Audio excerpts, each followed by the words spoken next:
Shalom Bapak Ibu yang terkasih di dalam nama Yesus Kristus. Di tengah-tengah aktivitas kehidupan kita untuk melakukan kegiatan kita di hari yang indah ini, di pagi yang cerah ini, sebelum memulai aktivitas kita, selalu kita bersaat teduh, selalu kita berkumpul untuk berdoa, mendoakan apa yang akan kita kerjakan, apa yang menjadi planning kita. Tetapi terlebih dahulu di dalam pembahasan firman Tuhan pada saat ini, untuk membekali kehidupan kita, kita bersatu di dalam doa. Kembali kami mengucap syukur kepadamu ya Bapa atas hari yang baru, hari yang indah yang Kau berikan di tengah-tengah hidup kami. Kami akan mulai aktivitas kami, tetapi kami mengingat seluruh kekuatan kami. Hanya Tuhan yang menjadi sumber pemberi. Hanya Tuhan yang mampu menguatkan kami di setiap pergumulan hidup kami. Hanya Tuhan yang mampu memenangkan kami di setiap masalah yang sedang kami hadapi. Kami imani Tuhan, firman-Mu adalah bekal di tengah kehidupan kami. Berfirmanlah Bapa, sebab kami anak-anak-Mu siap untuk mendengarkan dan melakukan firman-Mu. Demi Kristus yang hidup kami berdoa. Amin. Bapak Ibu saudara-saudari yang kekasih di dalam Kristus Yesus, menyambut aktivitas kita di pagi yang indah ini, kita membaca renungan pada saat ini yang tertulis dalam 1 Petrus 2 ayat yang pertama. 1 Petrus 2 ayat yang pertama, demikian firman Tuhan. Karena itu buanglah segala kejahatan, segala tipu muslihat, dan segala macam kemunafikan, kedengkian, dan fitnah. Sekali lagi, karena itu buanglah segala kejahatan, segala tipu muslihat, dan segala macam kemunafikan, kedengkian, dan fitnah. Demikian firman Tuhan. Bapak Ibu saudara-saudara yang kekasih di dalam Kristus Yesus, beberapa mahasiswa menjumpai saya dan berdiskusi. Beberapa pemuda juga banyak menjumpai saya berdiskusi tentang satu hal yang saya ambil garis besarnya adalah hal yang hampir mirip-mirip sama, yakni pertanyaannya, Pak Pendeta, saya setiap minggu gereja. Pak Pendeta, saya orang yang rajin ibadah. Saya juga rajin memberikan perpuluhan. Saya juga orang yang aktif di tengah-tengah kegiatan kerohanian. Tetapi kenapa ya hidup saya terasa kering? Pak Pendeta, kenapa ya hidup saya tidak terberkati? Pak Pendeta, kenapa ya hidup saya seolah-olah selalu dirundungi banyak masalah. Satu dua orang dan satu dua keluarga di tengah-tengah pelayanan gereja juga banyak yang bertanya seperti itu. Dan firman Tuhan pada saat ini ingin menyapa kehidupan kita, yakni mungkin ada yang salah dengan kita. Di tengah-tengah kehidupan kita, seringkali ibadah menjadi rutinitas yang kita lakukan. Seringkali orang berpikir kalau Senin sampai Sabtu adalah waktu untuk melakukan kegiatan, waktu untuk mencari harta dunia, waktu untuk mencari kehidupan di tengah-tengah dunia ini, bekerja menghasilkan uang, dan hari Minggu adalah hari untuk menghapus seluruh dosa yang sudah dilakukan Senin sampai Sabtu. Ini yang menjadi persoalan di tengah-tengah krisis keimanan banyak orang Kristen. Banyak yang berpikir kalau dia datang ke gereja, ketika pendeta mengangkat tangannya seolah-olah seluruh dosanya sudah dihapuskan. Benar. Tetapi ada satu hal yang ingin saya katakan, yakni ketika kita mendengar firman Tuhan, kita bawakan ke dalam aktivitas kehidupan kita. Itu yang terpenting.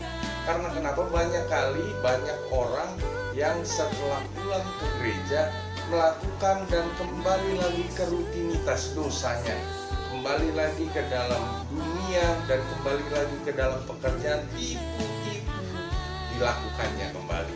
Firman Tuhan pada saat ini ingin menegur seluruh kita. Karena itu buanglah segala kejahatan, tipu muslihat, dan segala macam kemunafikan, kedengkian, dan fitnah. Kalau saya katakan melalui firman Tuhan pada saat ini, kejahatan yang kita lakukan dan ketika kita menganggap beribadah adalah wadah untuk mencuci hidup kita dari seluruh lumpur dosa, itu itu adalah kemunafikan. Karena kenapa? Karena firman-Nya jelas, statement harus kita bawakan. Kita sebagai orang percaya ketika mendengar firman Tuhan harus mampu menjadi saksi dan bersaksi di tengah-tengah kehidupan kita. Bukan karena kita beribadah lalu dosa dihapuskan, kembali lagi ke aktivitas kita melakukan dosa. Itu yang saya katakan kemunafikan. Itu yang jelas ditegur oleh firman Tuhan kepada seluruh kita yang mungkin melakukan rutinitas ibadah setiap hari tetapi tetap melakukan dosa. Maka firman Tuhan pada saat ini saya mengingat ada paralelnya.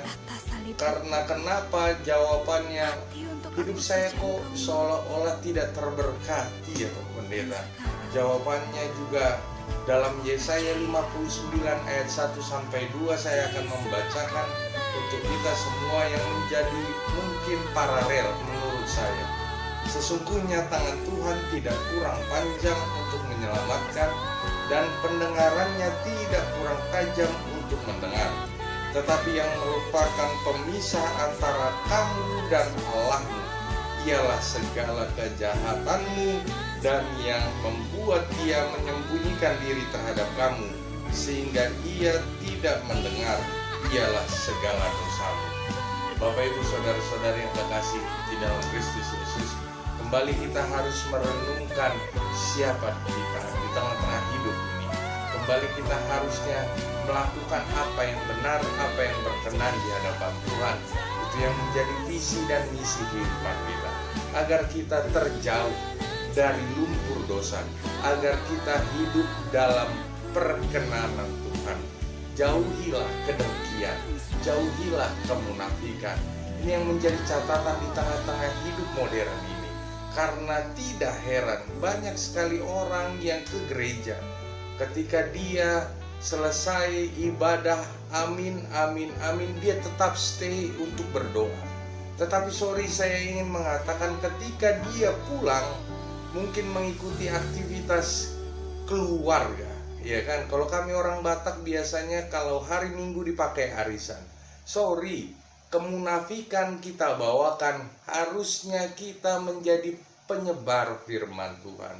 Tetapi saya katakan ketika kita arisan, hal yang dibahas di tengah-tengah perkumpulan keluarga sekalipun adalah mencibir orang yang belum datang, mencibir orang yang melakukan kesalahan. Ini yang sering kita lakukan di tengah-tengah hidup kita, sadar atau tidak sadar.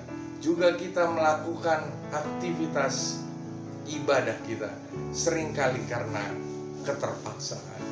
Ini yang menjadi realita yang kita lihat di tengah-tengah tantangan dunia pada saat ini. Waktu PSBB saya mengingat banyak orang yang beribadah online, ya kan? Mungkin sampai sekarang ada 1-2 gereja yang belum aktif karena harus ibadah online.